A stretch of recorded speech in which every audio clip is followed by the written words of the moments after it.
We've talked a lot on this channel about the mechanics of conventional warfare, but in the world of international competition, there are plenty of ways for countries to fire shots at each other without using guns. Trade and economic prosperity, for example, are valuable prizes, and so the negotiations or trade wars to control or reshape them can be high-stakes games, played out not just between competitor countries that are still short of the blowing each other up threshold, but also sometimes between nominal friends and allies, as we've recently seen with the US announcing tariffs on two major trading partners and allies, Canada and Mexico. And so with these kind of commercial conflicts seeming to very much be on the agenda for 2025, today I thought it was time to give an introduction to trade wars and this particular brand of non-kinetic competition. To do that, I'm mostly going to focus on the mechanics and motivation of the process. The sections I'm tentatively calling What Trade War, Why Trade War, and How Trade War, covering everything from the motivations behind these kind of conflicts to the tools that countries might use to fight them. Then, for any aspiring trade warriors in the audience, I'm going to pivot to discussing how countries can maximise their chances of winning or losing one, covering things like what goods or services might make for attractive targets, and also what some of the risks are that can cause trade wars to go horribly, horribly wrong. Finally, we'll discuss how different countries can have very different strengths or weaknesses when it comes to these games of commercial push and shove. I'll briefly discuss Russia and China and some of their major strengths and weaknesses before pivoting to the United States, focusing both on some of the unique advantages the US has when it tries to get its way at the trade negotiation table, but also some of the massive risks it faces in trying to do so. Because when one of your most important national strengths is standing atop the most powerful alliance structure in human history, there are always going to be risks involved when you start turning the screws on your allies and partners. The intention today is to focus mostly on the theory and some general rules, letting the trade conflicts we're seeing develop just that little bit more before we dive in to analyse them in detail. It should also go without saying that while I'll try and stick to the mechanics of trade wars in this episode, different economic and strategic schools of thought are always going to approach them in different ways. And so the way I think about these issues might be different from someone who comes out of the strategic school of thought in Washington, Beijing, Moscow, or Brussels. Now, with that said, before we jump into it, a quick word from a sponsor.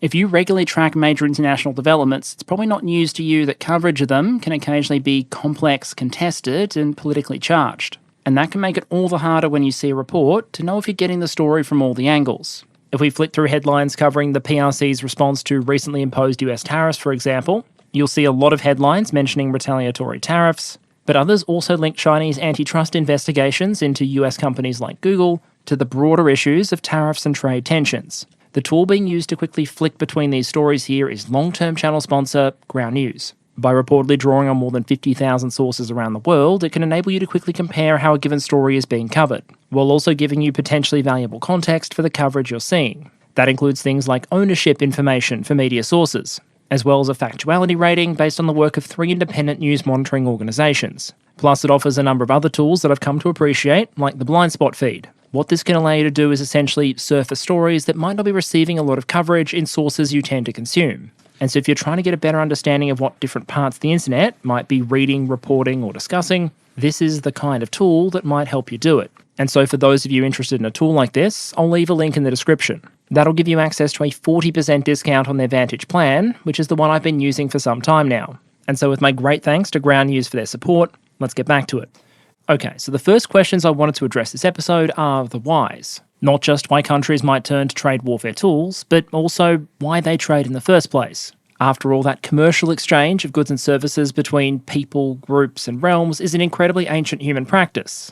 And indeed, one of the older pieces of surviving human writing we have, at more than 3,800 years old, is basically the ancient equivalent of a 1-star review customer complaint by a bloke saying a merchant had sold him some dodgy copper. But as well as occasionally generating some fantastic memes, the process of trade has generally allowed humanity and nations to harness a couple of major factors that can be used to increase overall prosperity and wealth. One is that it enables specialisation and scale on an individual, group, and even national level. You don't train every human being alive in every skill that an economy needs. You train engineers, farmers, doctors, soldiers, and then have them do those jobs full-time. There are occasionally people who can take multi-classing to the extreme, but normally you'd probably expect your former Navy SEAL, flight surgeon, naval aviator, doctor, and astronaut to not all be the same person.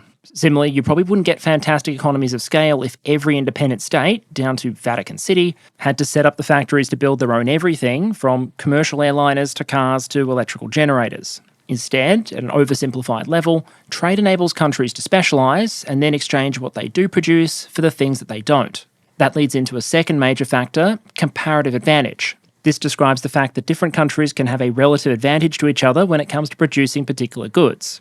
A country with the perfect climate for it and relatively low labour costs, for example, is going to have a relative advantage producing the likes of coffee or avocados, as opposed to a high labour cost economy that spends a lot of the year below freezing. Importantly, in a trade relationship, you might not necessarily need the importing country to be incapable of producing something for a comparative advantage to exist. You just need a scenario where it makes sense for both sides to specialise. In the early 1800s, British economist David Ricardo gave a hypothetical example, where there were only two countries in the world, England and Portugal, and only two goods in the world, cloth and wine. Portugal was a super efficient country that could produce a unit of cloth or wine for 90 or 80 hours of labour respectively, while England took 100 hours to produce cloth and 120 hours to produce wine. Here's the thing though, even though England is worse at producing both goods in this scenario, it still has a comparative advantage when it comes to producing cloth, because it makes more sense for the Portuguese to spend all their labour producing as much wine as possible, the good they're even more efficient at, and then using the extra profits from the sale of that to purchase English cloth. In this scenario, if we gave both countries 3,600 hours of labour to spend, then total production would be 38 units of cloth and just under 38 units of wine. If both sides specialise though, Portugal's wine production skyrockets to 45 units, and thanks to England's efforts, total cloth production only falls from 38 to 36. The system is now producing more overall value for the same amount of labour, and trade can now happen to put both countries in a better position. On paper, that economic theory would suggest that by engaging in free trade, all of the countries involved are going to end up better off than they were. In reality, of course, it's seldom that simple. For the sake of time, we can't really turn this episode into a full dissertation on the benefits or drawbacks of free trade. But from our standpoint today, where we're mostly concerned with things like politics and strategy, it's worth noting that the benefits and costs of any particular trade policy are seldomly evenly distributed across an entire society.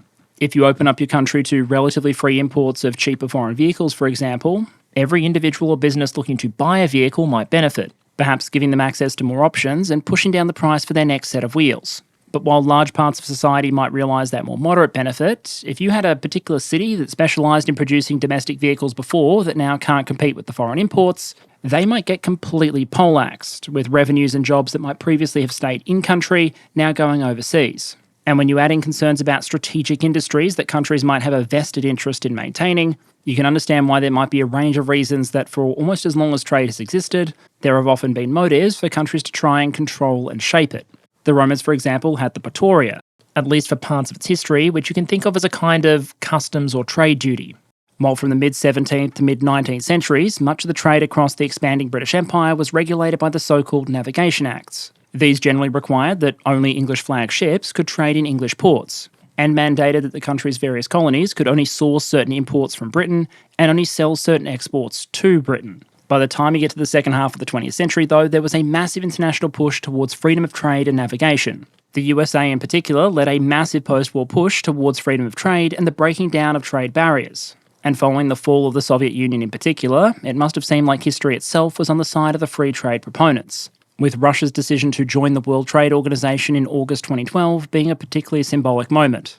And yes, in the image on the right there, that is Elvira Nabiullina, the head of the Russian Central Bank, perhaps looking a little happier and more upbeat than she would be post-February 2022. There can be little doubt that post-World War II movement towards free trade and post-war economic growth caused international trade volumes to explode. According to the WTO, the volume of international trade increased by something like 44 times between 1950 and 2023. In value terms, the increase was even higher, closer to 370 times. But the massive growth in trade shouldn't take away from the fact that countries still often had quite clashing objectives for their trade. And if everyone involved has an incentive to make sure trade benefits them as much as possible, while benefiting their competitors as little as possible, you can see why countries might be tempted to deploy tools to try and shape trade flows. And when different actors are trying to shape it in opposing ways, you have the recipe for a potential trade war. And because these concepts and tools are always easier to illustrate with a hypothetical, let me now introduce you to today's trade warriors. The purely hypothetical nations of Emutopia and Kiwiland are long-running adversaries, rivals, competitors, and also reluctant trade partners. Emutopia has the advantage of being the much more populous country with a much larger consumer market, but both economies still have clear areas of competitive advantage. With their massive landmass, the Emutopians are absolutely untouchable when it comes to their mining and raw resources, while the Kiwis have a small but extremely internationally competitive high-end manufacturing sector. turning out things like high-end vehicles that sell well on the international market. Then they also have industries where things are a little more evenly matched and competition is sometimes fierce, with examples including things like avocados, steel, tourism, and some intermediate manufactured goods. In today's scenario, after several failed military campaigns, the EMU government has come to the conclusion that if conventional war isn't particularly successful in dealing with the Kiwis, maybe they should try trade warfare instead. And so congratulations, you, as EMUtopia's appointed Minister for Trade, are going to be responsible for starting, and preferably winning, a trade war against your peaceful and flightless rivals. That naturally leads into the question of what countries might be trying to achieve when they decide to adopt trade war tactics. A really important point to flag up front here is that just like conventional wars or sanctions, trade wars can be initiated for a range of purposes, with understanding those purposes often being critical to assessing how a contest might play out. And while historically you might have examples of trade wars being fought over just about everything from religion to vested corporate interests, for the purposes of this video, we're interested in two main scenarios where countries might start to break out the trade war tools. The first is the trade warfare equivalent of the precision strike, where the goal is to adjust the incentives and outcomes around a particular good, service or industry. If you, as the EMUtopian Trade Minister, want more emu avocados to be sold on the market, then maybe you break out the tools to support your avocado growers, or alternatively try and lock out your competitors so people have no real choice but to buy your stuff instead. This can also very much be a two-player game where both parties are tussling over that specific outcome. If the emus start subsidising or boosting their avocado producers, maybe the Kiwis retaliate by doing the same. And we'll get into some of the tools they might use to do that, like tariffs and subsidies, just a bit later on. But at the other, much messier and general side of the spectrum, you can also see countries deploying trade warfare tools as a means of coercion, basically intended to cause a certain amount of economic pain to your opponent in order to encourage them to come to the negotiating table. Maybe that means going after one industry in order to try and secure concessions in another. If EMUtopia wants Kiwiland to allow more emu avocados into the Kiwi market, maybe they actually target another entirely separate Kiwi industry to apply pressure and to force concessions on the avocado issue. That said, there's nothing to say that the goal of economic warfare necessarily has to be purely economic. Countries can potentially use trade restrictions or economic warfare tools to try and coerce another party into just about anything you might be able to think of. Maybe the emus want Kiwiland to hand over some of its territory to become the 7th Kiwi state, and so they start going after various Kiwi industries and exports to apply pressure until, they hope, the Kiwis hand over the dirt. And recent White House announcements about new US trade measures against countries like Canada and Mexico have often linked them to demands on non-commercial issues. In that way, you can probably think of them as broadly equivalent, albeit much more polite and less destructive, than things like intense sanctions or military force. They're a way of inflicting pain or delivering a benefit to get the other side to do what you want them to do. Historically, countries have turned to these kind of techniques to achieve just about everything from trying to protect the domestic industry to attempting to convince their target to adopt a different system of government. Some of these can make an intuitive degree of sense, like trying to protect a strategically significant industry or one that creates a lot of high-paying jobs. But there are also other justifications that are sometimes cited where the reasoning can get a bit more muddy. Recently, for example, we've seen a number of voices internationally pointing to national trade deficits as evidence that their country really needs tariffs. To somewhat oversimplify, a trade deficit or a trade surplus is simply a measure of how much you export to a given country as compared to how much you import. If EMUtopia buys $10 billion dues worth of stuff from Kiwiland and the Kiwis buy $5 billion back, then EMUtopia has a trade deficit of $5 billion dues per year with the Kiwis. Some countries can run truly massive overall trade surpluses and deficits. According to the US government's Bureau of Economic Analysis, for example, in 2024, the US ran a combined goods and services trade deficit of about $918 billion. But it's important to remember that a trade deficit doesn't necessarily mean that any country involved is being ripped off or that anyone is subsidising anyone else. And you can imagine all kinds of scenarios where those kind of imbalances both A, make perfect sense, and B, might be beneficial for both the countries involved. For example, we established earlier that both Kiwiland and EMUtopia have economic strengths. The emus are really good at funding their existence by digging stuff out of the ground and then selling it, while the Kiwis make some pretty swish high-end motor vehicles.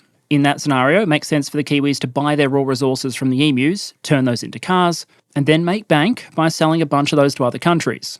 But they're not going to sell them all back to the EMUtopians. Indeed, the emus might not want to buy any of those vehicles, preferring instead stuff better suited to the local environment. Like MRAPs and main battle tanks. If the Kiwis buy $5 million dues worth of raw resources from the emus, turn that into $20 million worth of vehicles and then sell those to other countries, The Kiwis would be running a massive trade deficit with the emus of $5 million. But it's not necessarily because they're being ripped off, and that $5 million deficit might be key to enabling them to run a $20 million surplus with whoever's buying their cars. If you want a rough real-world equivalent, the People's Republic of China runs a massive trade surplus. They export a lot more value worth of goods and services to the rest of the world than they bring in turn. But they often run trade deficits with some of the countries that supply them their raw resources. In 2022, for example, the Chinese trade deficit with Australia was about $40 billion. It's just a natural function of where the resources are and the current economic model. And without knowing more about the terms of trade between the two countries, it's impossible to look at those numbers on their face and conclude whether the deals are fair or not. In a somewhat similar vein, one of the only reasons that the United States has a trade deficit with Canada, for example, is because it imports a lot of resources, particularly energy, to consume or turn into something else. Canada accounts for more than 60% of all US crude oil imports, for example, with a lot of that heavy crude being piped to refineries, especially in the Midwest, specifically configured to deal with it. According to one source, over the past decade, more than 99% of heavy crude received by Midwestern refineries has come from Canada, with those American facilities then converting that raw Canadian product into more valuable refined products. Those can then either be exported, improving the US trade balance with other countries, or they can be consumed domestically, which increases economic activity and, most importantly, standard of living. The key point here is that measuring whether or not the trading relationship between two countries is fair and mutually beneficial, or a little more one-sided, is almost always going to be more complicated than just looking at that headline balance of trade. And so historically, you'll both see scenarios where countries were willing to break out the trade warfare tools in order to shift that balance, and others where countries might look at similar numbers and decide things are perfectly okay. Okay, so if that's why trade war, next we have to move on to how trade war. If you're an aspiring trade warrior, happy to throw taxes but not tomahawks, there are still plenty of tools in the toolkit. And while strictly speaking, there's a huge array of potential trade weapons, really only limited by a country's creativity and resources, what I want to do in this section is walk through some of the most common ones: tariffs and duties, subsidies and dumping, quotas, the creative use of rules and standards, and regulatory targeting.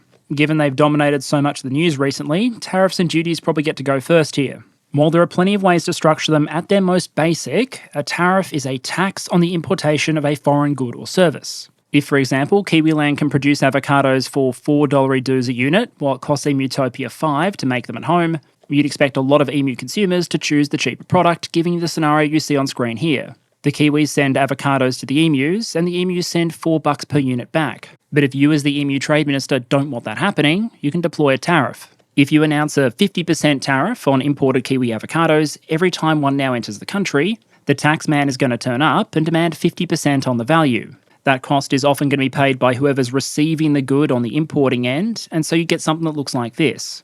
And since when costs go up, in an efficient market, you're probably going to pass that on to consumers, from the point of view of emutopian buyers, that $4 Kiwi avocado now costs $6. Of that $6 due purchase price, $4 goes to the Kiwis and $2 goes to the emu tax office. As I said, usually with tariffs, it's going to be the importer in the receiving country that's going to be paying the tax. But from the consumer's point of view, it almost doesn't matter, because the end result on the price is always going to be upward pressure. If you charge the emutopian importer a 50% tariff on every $4 due Kiwi avocado they buy, they're going to pass that extra $2 onto the consumer. If you somehow force the Kiwi companies themselves to buy a $2 due permit for every unit of avocados they send over, well, they're probably going to want to make that cost back, which means instead of selling to Emutopia for $4, they might mark it up to $6. Finally, if you make the consumer themselves pay by putting a 50% sales tax on imported avocados, for example, then your consumer is going to take that $4 due avocado to the checkout and ultimately pay, you guessed it,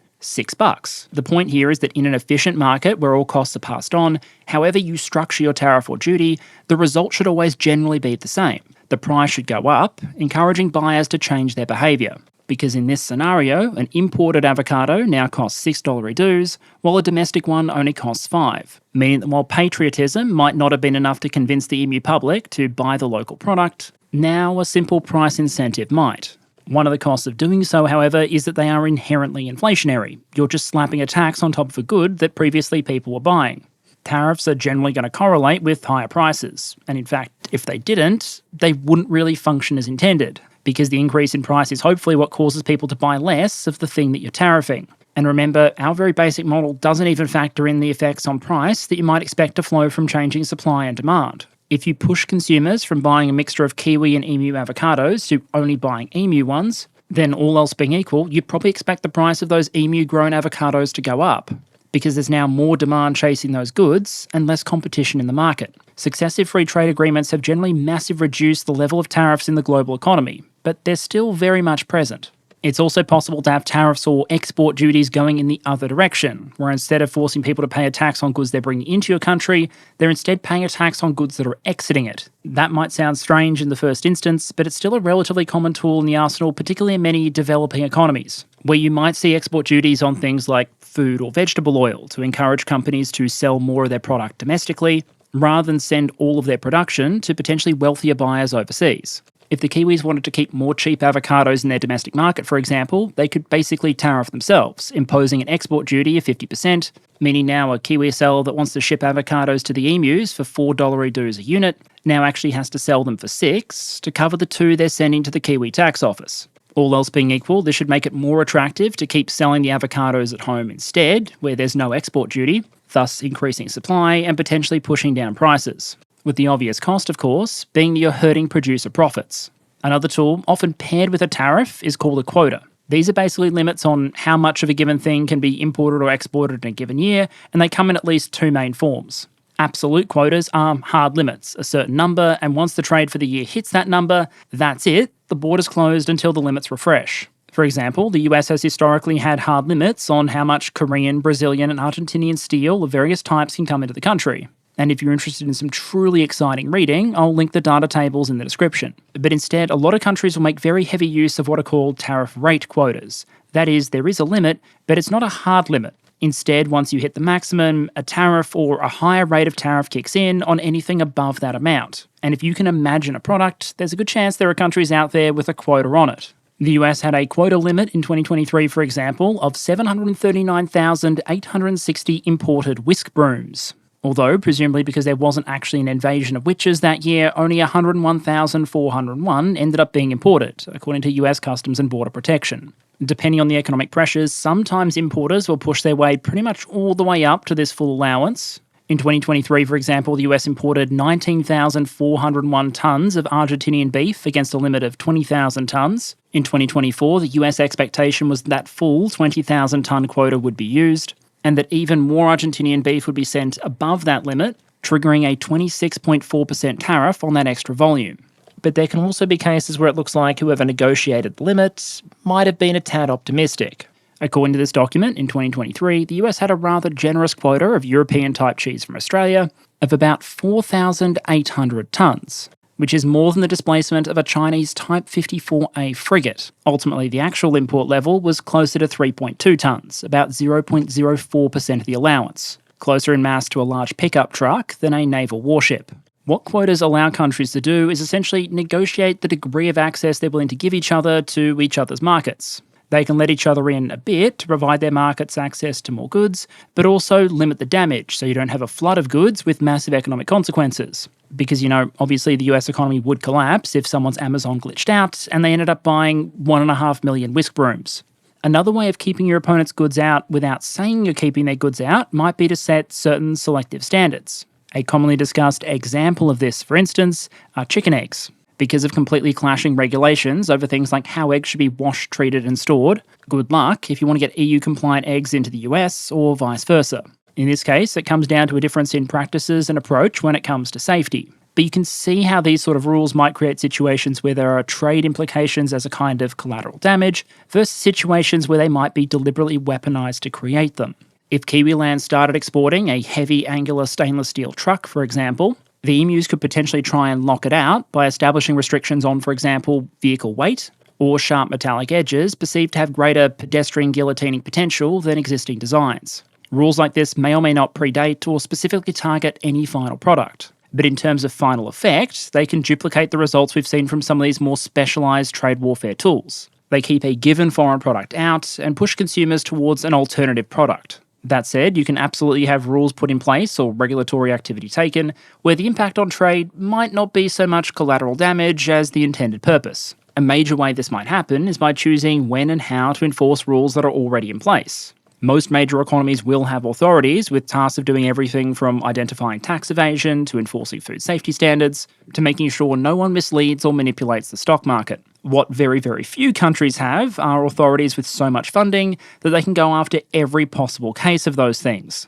That means almost by definition, you have to prioritise, and if you're in the middle of a trade war, those priorities might shift. For example, it could be a complete coincidence that right after the US implemented new tariffs on Chinese imports, China's State Administration for Market Regulation said American firm Google was now suspected of violating the country's anti-monopoly laws and an investigation was being initiated. But a cynic might suggest that the decision to sic the regulators on some major American firms could potentially be taken as a form of retaliation. But moving on, a lot of the tools we've talked about so far are about trying to shift trade balances and purchaser behaviour by making your opponent's goods less accessible or more expensive. However, there are a whole family of trade warfare tools that are instead focused on shifting trade balances by making your own goods cheaper. Now, of course, you could try and reduce the price by becoming more efficient and lowering the cost of production, but if that sounds really difficult or just isn't possible in your economic circumstances, you can instead try subsidies. This is where a government or other organisation comes in to provide a kind of sweetener to encourage production or consumption of a particular good or service. For example, Minister, let's say it's mission accomplished on the avocados for the moment, and we're going to move on to steel. We know steel is a strategic good. We've decided we want to produce and sell more of it, especially into the Kiwi market, but by default, we don't have any kind of price advantage. EMU producers can deliver steel to Kiwi land for about $1,000 dues a tonne, but the domestic Kiwi producers can do exactly the same. So, in order to break the tie, the EMU government could agree to pay a subsidy. Let's just say that for every tonne of steel that EMU-topian companies produce and then sell into Kiwi land, the EMU government agrees to hand over $500 dues. Maybe that's a direct cash payment, maybe that's a tax credit, or maybe it means supplying those companies with discounted inputs like transport and electricity at prices so incredibly cheap that it works out as a $500 per tonne subsidy. Now our companies can afford to go into the Kiwi market and sell their steel for $500 a tonne because they're still recouping that $1,000 they need. They're getting $500 from the Kiwi buyers and $500 from the EMU government. And given that we're now offering literally half-price product, you'd expect Kiwi buyers to flock to the EMU stainless. The basic goal here is to take some of the cost of production or the cost of purchasing, shift that cost onto the government, and as a result, make the particular good or service more competitive in the market. Subsidies arguably can be used for legitimate purposes, like maintaining strategic industries, or in many countries, subsidising things like basic foodstuffs, because it's generally considered a good thing for social cohesion when people can afford to eat. But in a trade war context, subsidies can be wielded as a weapon, or even combined with other techniques, like dumping. You'll find a lot of different definitions out there as to what exactly does and doesn't constitute dumping, and it's a deeply contested area. But in the context of a trade war, the version we're most concerned with, to greatly oversimplify, is where you go and sell a bunch of shit in someone else's market really, really cheap, like artificially cheap, and that as a result, you have a damaging effect. By selling that super cheap steel into the Kiwi market, for example, I might eventually put their own steel producers out of business. Because without the benefit of that massive subsidy, they can't match what the EMU companies are doing, which is in some ways the equivalent of selling $100 notes for $50 each. The goal here might be military or strategic. Maybe now if a war does break out, I can just cut off my steel exports to the Kiwis, and they'll no longer have a domestic steel sector to support war production. Or alternatively, a country or even a company might be trying to set up the conditions for a monopoly or oligopoly. After all, if you send all of your competitors out of business by charging really, really low prices, there might not be any alternatives left when you later decide to jack your prices up sky high. In the past, for example, we've sometimes seen oil-producing countries like Saudi Arabia attempt something like this, trying to push down the international price of oil to a level that they think they can sustain for longer than competitors like the US shale sector. Obviously, these tactics don't always work, and they can lead to some fairly strange scenarios, like situations where a foreign government might effectively be paying to give American consumers a discount on their Black Friday shopping. But countries have historically been very aware of the threats that the combination of subsidies and dumping tactics can potentially pose to their local industry. And in a trade war, how might you potentially counteract an opposing subsidy? Well, with a subsidy or tariff of your own. In our scenario, if the EMUs are using subsidies to reduce the price of their steel from $1,000 dues to $500 a tonne, the Kiwis could just impose a 100% tariff on imported EMU-topian steel, pushing the price back up to $1,000 dues a tonne. For just about every actor in that scenario then, the price is moved back to neutral. For Kiwi importers, the purchase price goes from $1,000 dues per tonne to $500 dues per tonne plus $500 in taxes. Meanwhile, the EMU sellers have gone from getting 1,000 per tonne to 500 per tonne plus 500 in subsidies. The only effective loser in this scenario then is actually the EMU-topian government, that's de facto sending money to the Kiwi tax office for every tonne sold. The key point here is that arguably trade warfare isn't just an offensive game. You can metaphorically deploy tools to block and parry, not just strike. And while I've covered just a couple of major trade war techniques here, it's important to remember that, as I said at the start, in the end, countries are really only limited by their own creativity here. Historically, we've seen countries deploy all sorts of weird and wonderful restrictions, from shogunate-era Japan deciding that only certain foreigners can trade and only in certain ports, to the popes of medieval Europe sometimes trying to ban trade with certain non-Christians. Just as historically kinetic warfare has involved a whole bunch of human creativity, historically the rules lawyers of trade warfare have often been locked in an innovation adaptation cycle all of their own. Okay, so if those are some of the tools you might use to fight a trade war, let's talk about winning one. Because as much as it might be tempting to say that in the grim darkness of the far future there is only commercial warfare, when a country decides to start throwing hands by escalating a trade war, odds are they probably want to conclude it eventually, whether that's by escalation slowing or stopping and things stabilising around a new commercial reality, or that coercion and pressure being used to push the other side into signing a trade agreement. Obviously, just like kinetic warfare, that process can go very, very wrong, and so I think it's worth going over some factors that might be associated with more successful trade war moves. Firstly, all else being equal in a trade warfare scenario, generally it's the country with the largest consumer market that's going to have a relative advantage. Remember that often the thing being fought over here is going to be access to each other's markets. And so if you're a country full of cashed up consumers willing to lay down the credit cards to buy just about any consumer goods that hit the shelf, you might have a lot more to offer or deny an opponent compared to a country with a much smaller market. By extension, it can often pay to make a trade war a team effort. In part because the larger your group and the larger the market you represent, the more leverage you might have, plus the more likely you might be to be able to find alternatives from within your own friendship group. If one European country puts tariffs on your goods, for example, that might not be particularly threatening, just sell them elsewhere. But if those same measures are being considered by the entire European Union, as well as UK, US, Japan and Korea, for example, that's probably a tad more likely to shift your decision-making calculus. Next step, depending on what the goal of your trade war is to try and find a way to maximise the asymmetry of pain. That is, trade wars are a double-edged sword, but you want to make sure the other guy gets cut a lot more deeply than you do in the process. What that means, though, is probably very different depending on what you're trying to achieve. If your goal is just to adjust buying and selling patterns for one particular good, for example, you might try and be very targeted. Just look at our EMU-topian, avocado or steel wars from earlier, where the goal was to win, in inverted commas, trade in a certain type of good. But if we're talking about a more general trade war scenario where the goal is just to inflict asymmetric economic pain on your opponent to try and coerce them into an agreement, you might be looking for measures that have nothing to do with the particular goods you're concerned about, but instead offer that greatest asymmetry of pain. Obviously, the specific countries and economic scenario you're talking about are going to have a lot to do with what those ideal goods and services to target might be. But all else being equal, and as a very general rule, there are a couple of features that might make particular goods or services more attractive targets than others. Namely things that are substitutable, non-essential, with readily available alternative suppliers, and preferably low barriers to entry. Let's unpack each of those in turn. For example, goods that your population can easily substitute with an equivalent product from a domestic producer or favoured foreign seller are probably better targets than those that can't be. As an extension of that, you might also prefer to go after goods or services where the country you're targeting has as low as possible a comparative advantage over other competitors in the market as possible, because that's one of the key factors that's going to go into determine how much pain your economy feels as a result of, for example, your tariffs.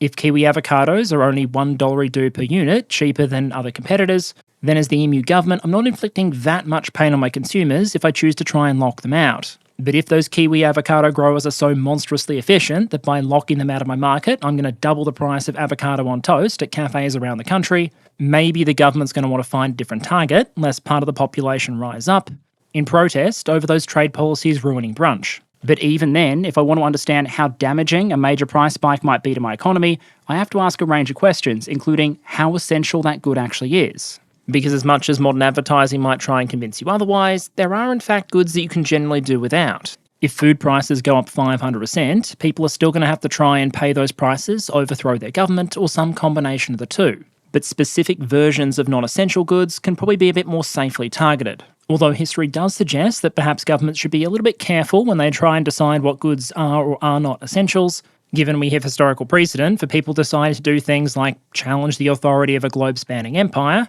because they weren't fans of its policy on the taxation and trade of tea. But if you're looking for more recent examples, one common target in a lot of trade tensions, be it the PRC with Australia or Canada responding to new American tariffs, has often been to go after imported booze, with it briefly looking like American alcohol was going to be pulled off a lot of Canadian shelves before it was announced that the new tariffs would be put on hold for 30 days. On paper, this might be an example of a really good target because it's both highly substitutable and not strictly essential. Sure, there might be a couple of consumers out there who really, really want the Kentucky product, but most are probably going to be very content to pick up a bottle of Scotch, Irish, or Canadian whiskey instead. Other examples of potential soft targets like this one might include fruit juice or tourism, where it doesn't really cost a country much to instruct its citizens to holiday anywhere in the world other than the target nation. By contrast, from an American perspective, Canadian crude oil probably represents an example of a harder target. Probably part of the reason why, when tariffs were announced, Canadian energy was subject to a much lower 10% rate as opposed to the general 25%. This oil is both not overly substitutable, because a lot of the refineries receiving it are specifically keyed to receive crude like this,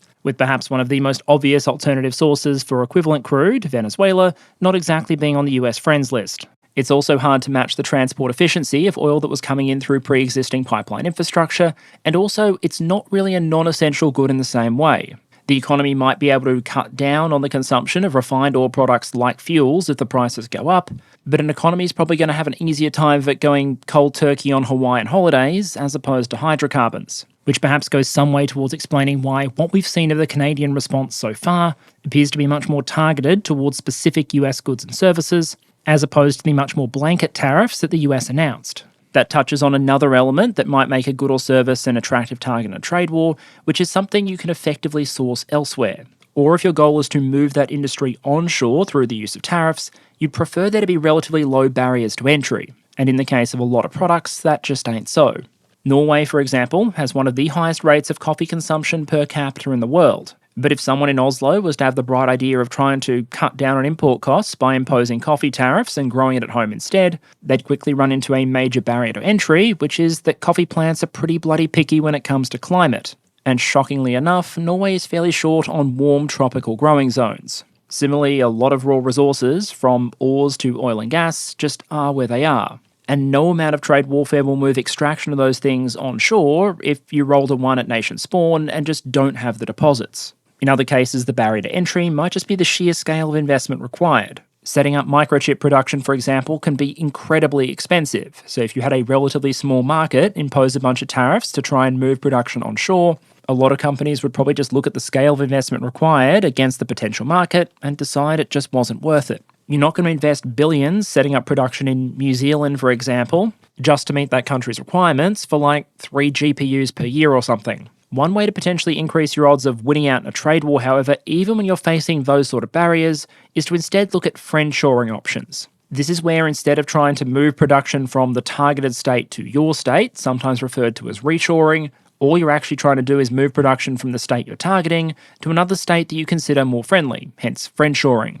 If you have an industry that relies on resource deposits, for example, or cheap labour costs that make it impractical to reshore to a country like Germany or the United States, maybe you want to try and shift those supply chains towards friendly countries that have the things you need. In recent years, this kind of process has often been associated with countries like Vietnam and India, as countries and corporations try to diversify their supply chains that might currently be heavily weighted towards mainland China. But at a very high level, there's also a massive warning to put over all of this. And that's while there may be a bit of a playbook on what makes an attractive or not attractive target during a trade war, it's always important to remember that in any strategic exchange, whether that be a trade war, an actual war, or just a corporate negotiation, that your opponent is not an NPC. They don't have to respond in the way you expect, the way you consider to be logical, or using only the tools that you have decided to put on the board. If you impose tariffs on a country, for example, there's nothing to say they couldn't turn to another tool to respond. Maybe they go after your companies on their territory, or maybe they cut back on cooperation in other areas, like defence and security. Or, in extremis, there's even historical precedent for countries responding to trade war with war. That's a risk in the real world, not just the Star Wars prequels. And there's always the possibility that once a trade war is launched, the dominoes begin to fall in a way that you might not expect. If, for example, Utopia puts tariffs on Kiwi land, and as a result the Kiwis start dumping their goods on other markets instead, maybe those countries start to get frustrated and get in on the action, potentially turning a two-way trade war into a multilateral melee.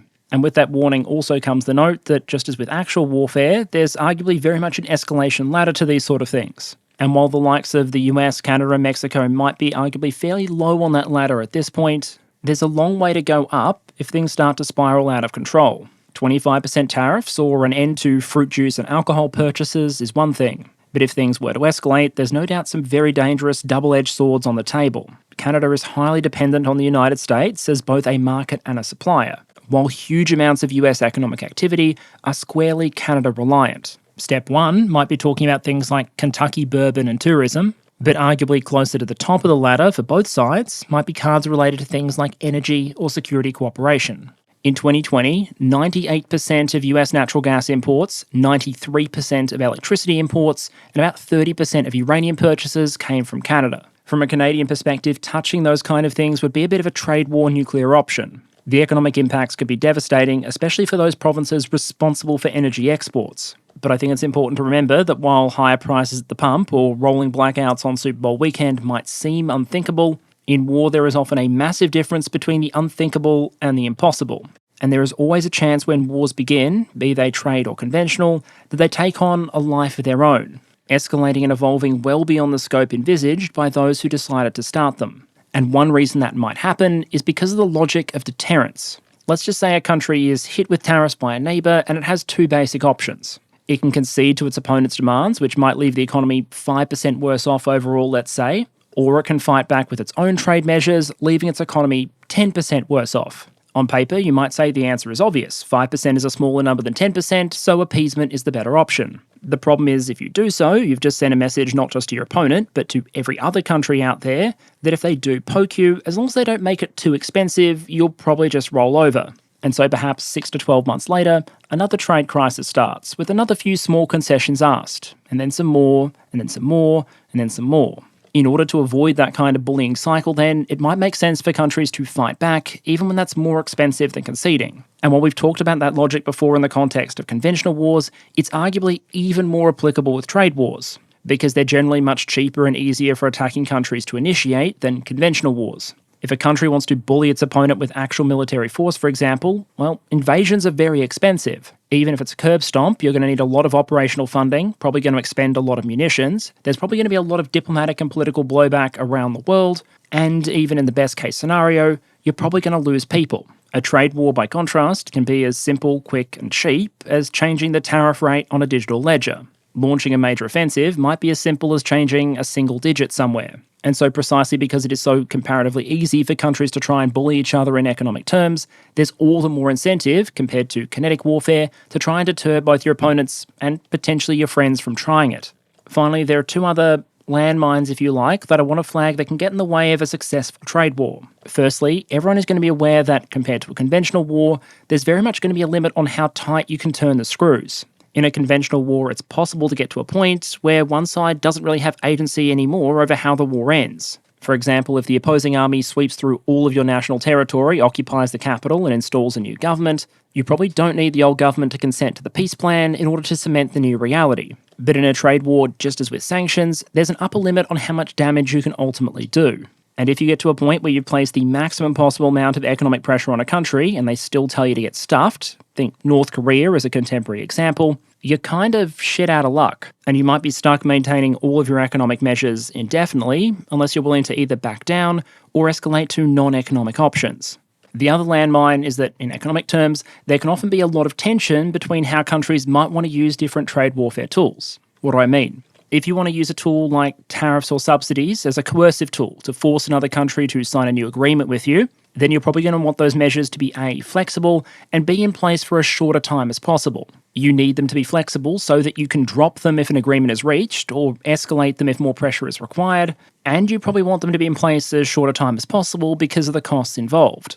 On the other hand, if you want things like subsidies and tariffs to significantly shift investment and economic patterns, they actually need to be the opposite. They need to be reliable and long-term. Let's just say Utopia brought in a massive package of subsidies and tariffs to encourage domestic semiconductor production. If I'm a company, why would I spend billions of dollars setting up production there if there's a chance that in 3 years from now, before my facility is even online, those subsidies are removed, the tariffs drop away, and imported components put my new facility out of business? In many industries, establishing production takes a lot of investment over a protracted period of time as you build up the facilities and the workforce that you need. And even once you've gotten started, in order to make the whole exercise worth it, you're often going to need to see consistent payoff for years or decades. That means you are going to need to trust that those tariffs and subsidies will still be there for that entire time period. Otherwise, it's entirely possible your new facility gets outcompeted by imported products, and all of that investment basically becomes money shoveled into the fire. If a country does lock in those kind of measures over the long term, however, in order to encourage investment, now it doesn't have the same ability to use those measures as bargaining chips in ongoing negotiations. This is why I talk about understanding the goal of a trade war as being so important, because often what might make measures effective in one sense can make them counterproductive in another.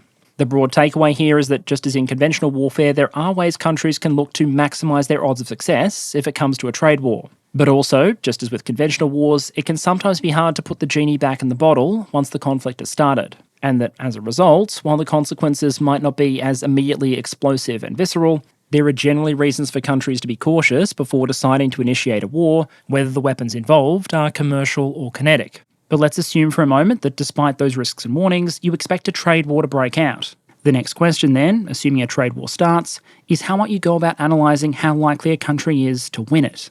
We've talked in the past about just how difficult it can be to analyse a country's military power and predict how it would do under fire. There are the more technical, quantifiable metrics you can look at, like defence budgets, number of troops, how much equipment, and how good it is. But there are also always soft factors and unknowns that can make it very difficult to make a like-for-like comparison. How do you assess political will, for example, or the skill of opposing commanders? When it comes to modelling potential trade wars, I'd argue things can be just as difficult, because national economies and economic models can be just as different or even more different than national militaries. We obviously don't have the time today to do an around-the-world look at every major economic power, but I do want to take a very zoomed-out, almost faction select screen level look at some of the major powers and illustrate how they might have quite different strengths and weaknesses when it comes to a trade war scenario.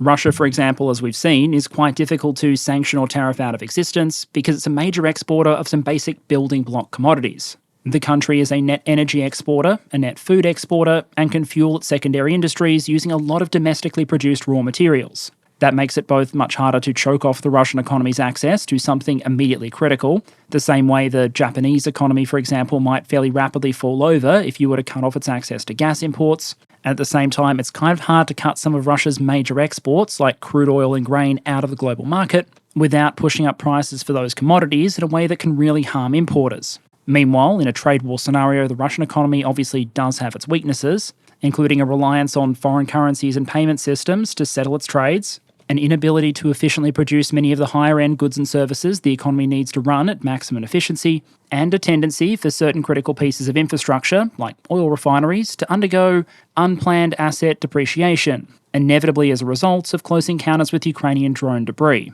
The People's Republic of China enjoys absolutely unparalleled scale when it comes to manufacturing, has built up enormous amounts of industrial infrastructure, can throw huge resources at priority sectors, while also controlling a dominant share of production when it comes to certain critical materials. By most counts, for example, China accounts for a strict majority of the world's rare earth metal output, materials that are often absolutely essential to a whole range of modern industrial processes.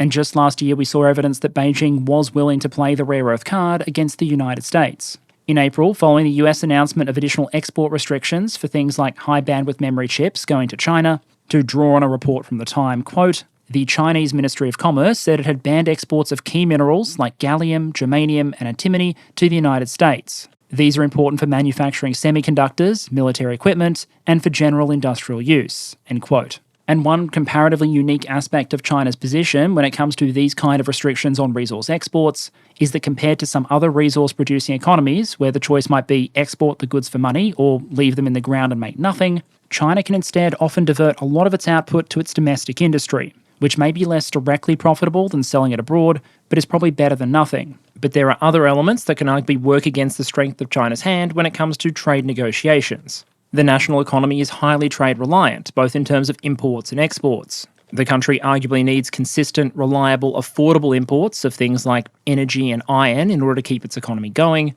And compared to much of the rest of the world, a lot more of China's GDP derives from investment and export than it does from consumption.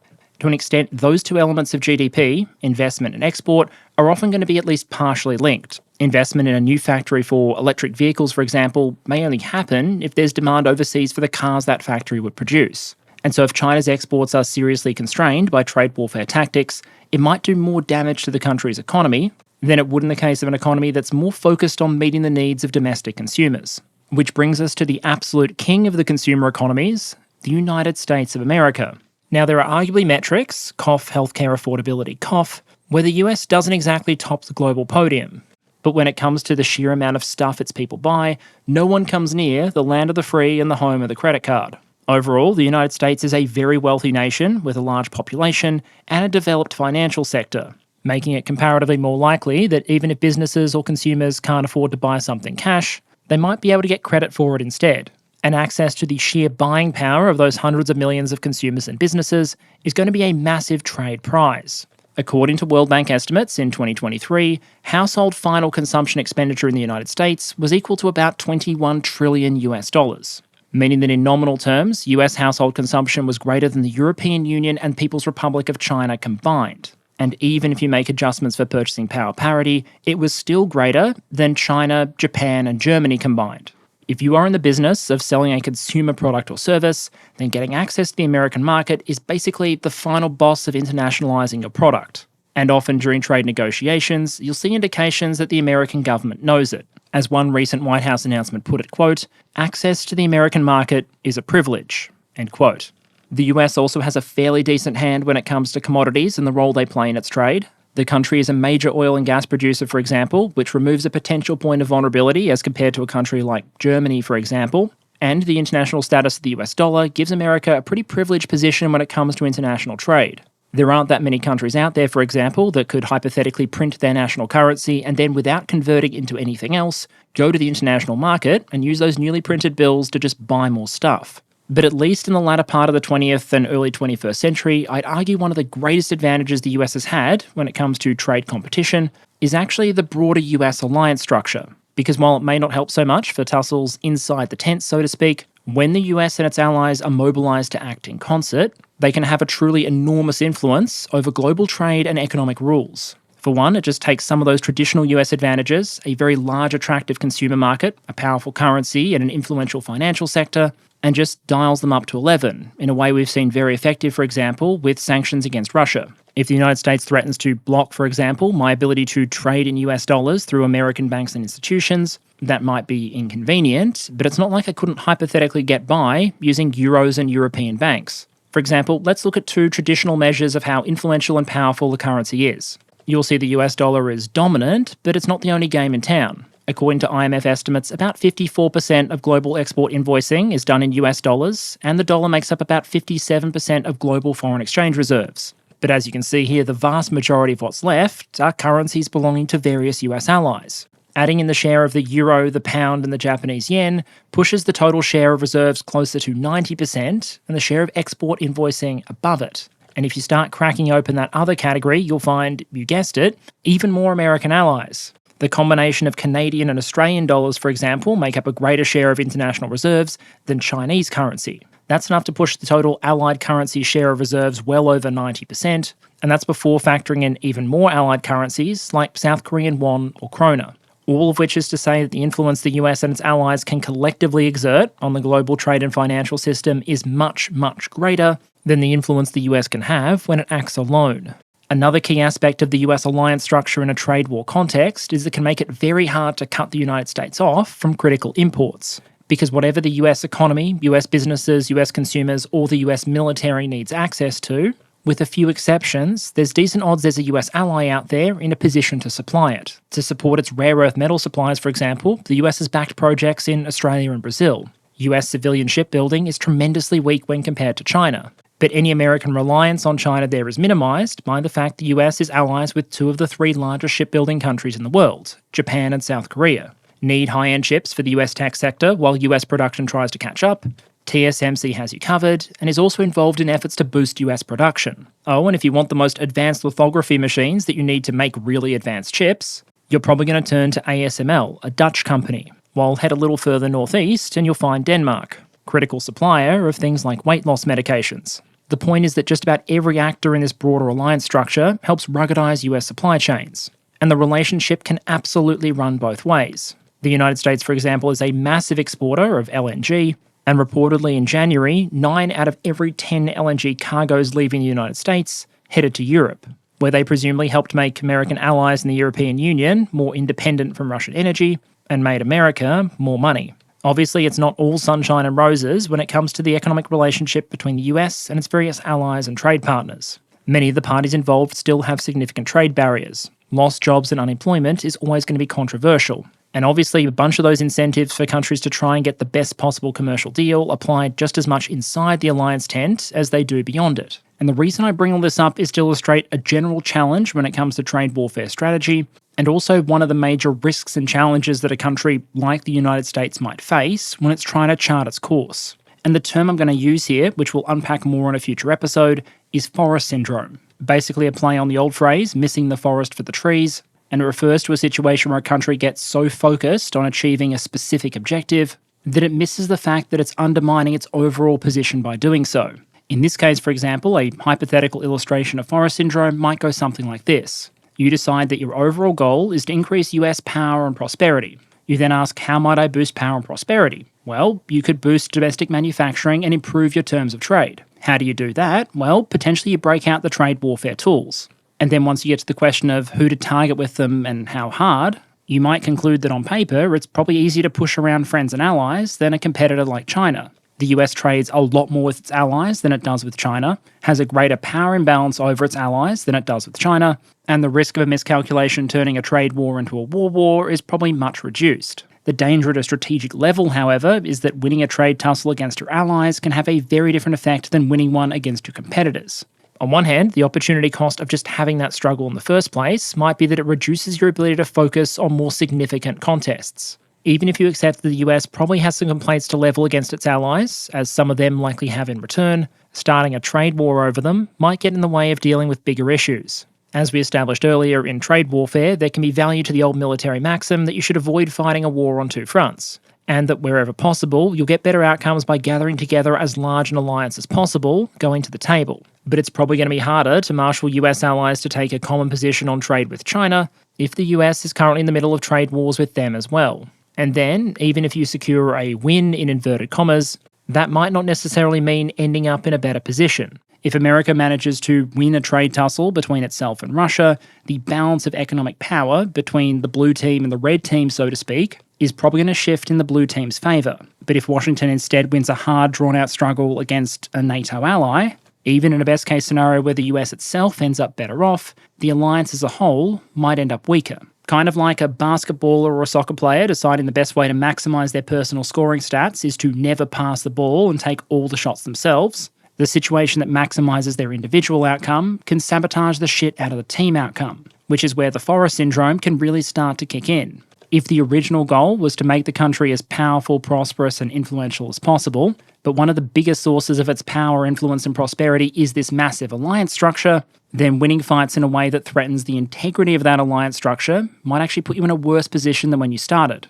A major challenge here is that while commercial objectives like trade volumes or tariff rates can be relatively easy to measure, the health, robustness and reliability of an alliance can be much harder to assess. As we've seen time and time around the world, there's a lot more to an agreement than the words on the page. It's about how committed the parties involved are, and about whether there's an expectation and willingness that countries will step up and band together in a crisis, even when it's contrary to their immediate national interests. When the United States went into Afghanistan, for example, they were followed by several countries that had no real treaty obligation to be there.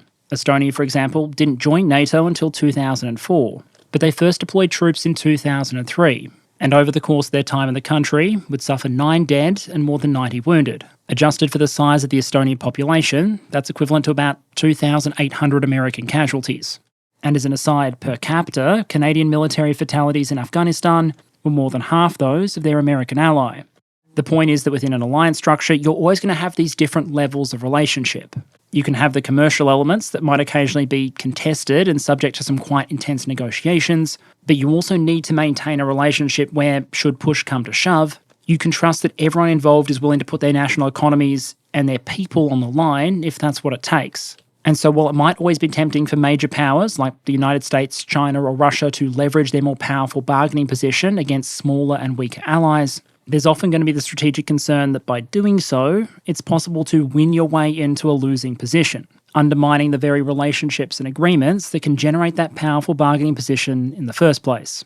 And so as we look forward to the rest of 2025, it seems very much like additional trade wars might be on the agenda. Initial US tariffs on Canada and Mexico, as well as the retaliatory measures, appear to be temporarily on hold. But the first round of US-China measures have already slammed into place, and we only just saw a US announcement that 25% tariffs on steel and aluminium imports into the United States may now be in the pipeline. Overall, that probably leaves the global trading environment, and some important trade relationships in particular, standing very much at the precipice of the unknown. On one hand, most of these conflicts are still relatively low on the trade warfare escalation ladder.